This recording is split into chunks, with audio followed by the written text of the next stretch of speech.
العلم هو النور الهادي والمفتاح لكل الخير من يرد الله به خيرا. بسم اللہ الرحمن الرحیم. الحمد للہ رب العالمین والصلاة والسلام علی رسول النبی الکریم وعلی آلہ واصحابہ الطیبین الطاہرین. وبہ قال حدثنا محمد بن بشار اخبرنا یحیی بن سعید عن ہشام بن حسان عن الحسن البصری عن عبد الله بن مغفل قال نهى رسول الله صلى الله عليه وسلم عن الترجل الا قطع. عزیز طلبہ، روایت ہے کہ آپ صلی اللہ تعالی علیہ وسلم نے منع فرمایا کنگھا کرنے سے. ترجل ماقول میں آ گیا کنگھا کرنا، الا قبا مگر کبھی کبھی گاہے بگاہے.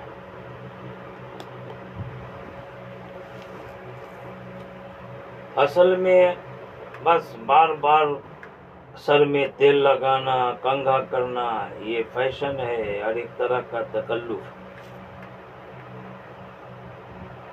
بعض لوگوں کا مزاج ہوتا ہے اس کا اتنا اہتمام کرتے ہیں کہ وہ تکلف تک پہنچ جاتا. کنگھی لے کر بیٹھ گئے، یہ انتہائی عبث کام ہے. اسی لیے آپ صلی اللہ علیہ وسلم منع فرمائے الا غبا مگر کبھی کبھی. غبا وقتاً بعد وقتاً کے معنی میں اصل میں غب یہ اونٹ کو ایک روز چھوڑ کر دوسرے روز پانی پلانے کے لیے استعمال ہوتا ہے. جیسے آج پانی پلایا پھر چھوڑا پھر اس کے بعد پانی پلایا، اسی طرح یعنی وقفہ سے. ایک روایت میں ذر غبا تزدد حبا کہ کبھی کبھی وقفے سے اپنے دوست کی محبوب کی زیارت کرو، محبت میں اضافہ ہوگا، بڑھوتری ہوگی. ہمیشہ مواظبت پابندی کے کبھی ناکاہی نہ ہو. یہ گویا زیب و زینت اور فیشن میں بہت زیادہ مشغول ہونے کی علامت ہے، اور ایسا کرنا عورتوں کی شان ہے، مردوں کے لیے مناسب ہے. کبھی چھوٹ بھی جائے، اہتمام ہو مگر التزام نہ ہو. شیخ ابن عربی رحمۃ اللہ علیہ کا مشہور قول ہے کہ تیل کنگھی میں ایک دم لگے رہنا، موالات مسلسل تواتر کے طور پر یہ تصنع، اور بالکل چھوڑ دینا کہ نہ کبھی تیل لگاتا ہے نہ کبھی کنگھا کرتا ہے، یہ تدنس ہے. یعنی بالکل میل کچیل سے سر کو بال کو آلودہ کر لینا، یہ بھی مناسب نہیں ہے. پہلے میں افراط ہے، دوسرے میں تفریط ہے. اعتدال یہ ہے کہ کبھی کبھی کنگھا کرے، بال سنوار لے، اہتمام ہو مگر التزام نہ ہو. یہ آپ صلی اللہ علیہ وسلم کی سنت ہے. گویا کہ مسلسل کرتے رہنا تصنع، بالکل چھوڑ دینا تدنس، اور کبھی کبھی کرنا یہ سنت ہے. مگر یہ جو ممانعت حدیث پاک میں ہے کہ آپ نے منع فرمایا، یہ ممانعت یہ تحریم پر محمول نہیں ہے، بلکہ مکروہ تنزیہی کے معنی میں منع کیا آپ صلی اللہ علیہ وسلم نے. نہیں، یہ کراہت تنزیہیہ پر محمول ہے. یعنی اگر کوئی ہمیشہ ایسا کرتا کوئی حرام نہیں ہے، ہاں البتہ مکروہ تنزیہی ہے. لیکن ہاں یہ اس صورت میں ہے کہ کبھی کبھی کر لے جب بالوں میں پڑا گندگی نہ ہو، اور اگر بال الجھے ہوتے ہوں، پڑا گندگی وہ رہتی ہو، تو وہاں اگر روزانہ بھی کنگھی کیا جائے، بال سنوار کے رکھے جائیں، تو اس میں کوئی کراہت نہیں ہوگی. تحریم تو ہے ہی نہیں، تنزیہ کے طور پر بھی کراہت نہیں ہوگی.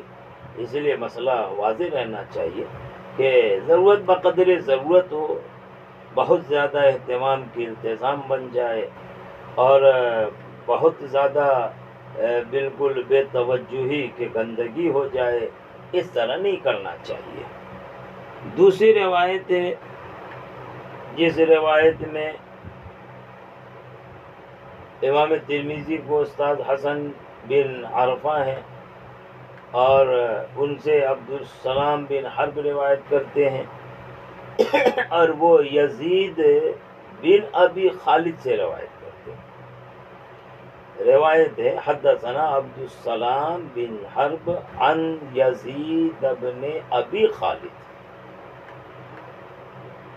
یہ یزید ابن ابی خالد جو ہے،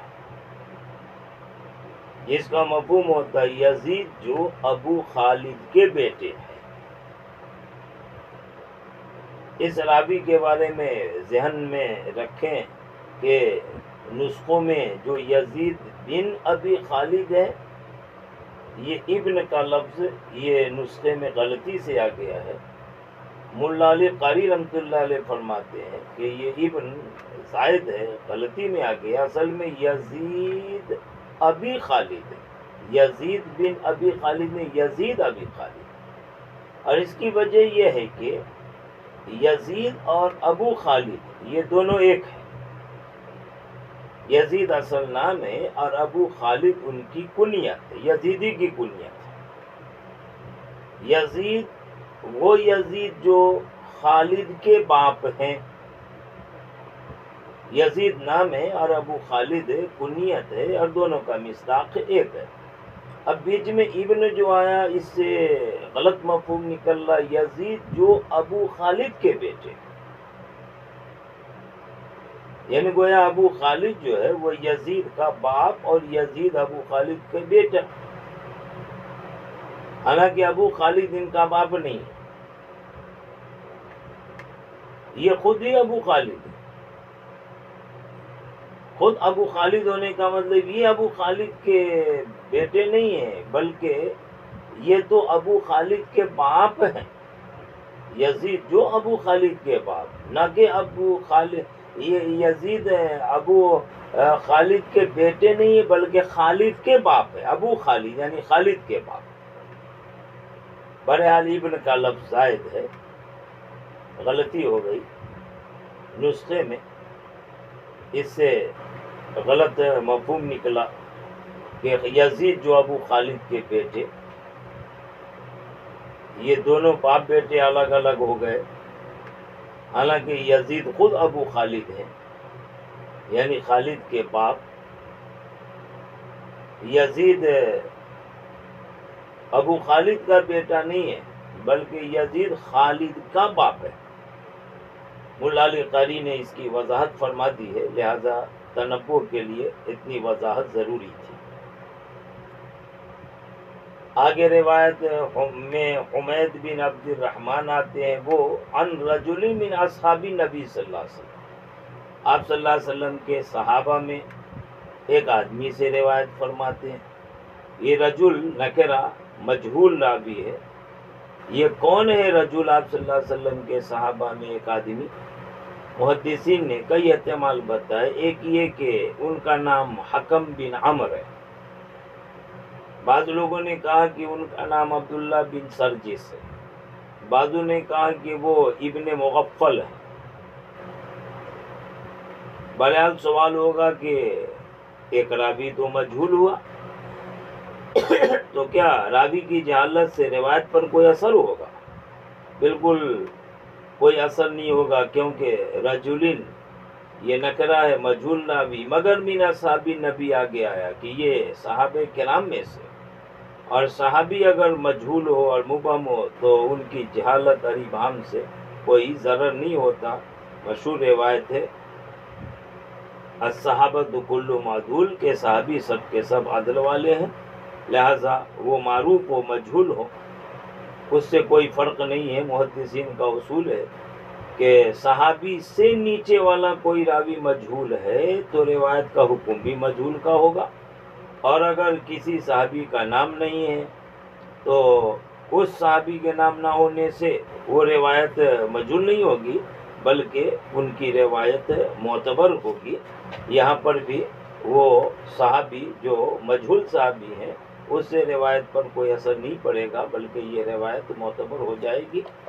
فرمایا آپ صلی اللہ علیہ وسلم، انہوں نے یعنی آپ صلی اللہ علیہ وسلم کے صحابہ میں سے ایک آدمی نے چاہے وہ آدمی حکم بن عمرو ہو یا عبداللہ بن سرجس ہو یا ابن مغفل ہو، جو بھی ہو، محدثین نے جیسا ان کا نام بتایا ہے، انہوں نے کہا کہ ان نبی صلی اللہ علیہ وسلم کان یترجل غبا، کہ آپ صلی اللہ علیہ وسلم کنگھی کیا کرتے تھے گاہے بگاہے، غبا کبھی کبھی، ماقبل میں تفصیل آ چکی ہے کہ ہر روز کنگھی کرنے کے بجائے آپ صلی اللہ علیہ وسلم وقفہ بھی فرما لیا کرتے تھے، کبھی کبھی کرتے تھے، لہٰذا بالکل چھوڑ دینا یہ تو تدنس ہے، یعنی آلودہ کرنا، بال کو گندگی سے لت پت کر لینا اور اسی میں لگے رہنا، یہ تصنع ہے، تکلف ہے، اور کرنا اہتمام ہو مگر التزام نہ ہو، کبھی کبھی چھوڑ بھی دے، یا یہ کہ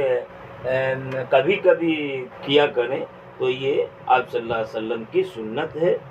بہرحال آپ صلی اللہ علیہ وسلم کے کنگھا کرنے سے متعلق روایت تفصیل سے آ چکی ہے، آگے دوسرا باب شروع ہوگا انشاءاللہ تعالی، اس پر کل کلام ہوگا۔ وآخر دعوانا ان الحمد للہ رب العالمین۔ السلام عليكم، لا تنسوا الاعجاب بالفيديو والاشتراك في القناة تشجيعا لنا لنستمر بنشر المزيد إن شاء الله.